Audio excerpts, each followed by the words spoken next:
बहावल नगर Haider stadium में जारी deputy commissioner sports गाला के इवेंट्स में देसी कुश्ती का मुकाबला बहावल नगर और बहावलपुर के दरमियान हुआ, जिसमें बहावलपुर के पहलवान दादूवाला ने बहावल नगर के रुस्तम अली यार ढोडी को पछाड़ दिया और मुकाबले में फतह हासिल की। बहावल नगर के अली यार रनर अप रहे।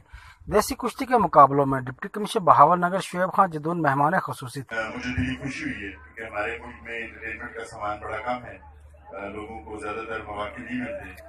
तो जब मैं अभी आ भी रहा था तो मुझे हैरत है, मैंने समझा कि शायद यहाँ पर कम लोग हों क्योंकि आज पाकिस्तान का क्रिकेट मैच चल रहा है तो काफी लोग उसको देख रहे हैं, लेकिन इसका मतलब है कि आप लोगों ने इसको इतना अच्छा ऑर्गेनाइज किया हुआ है, बहुत सारा क्राउड यहाँ पर आए हुए हैं। तो मैं इसी कुश्ती के इख्तिताम पर डिप्टी कमिश्नर शुएब खान जदून ने इनामात तकसीम किए।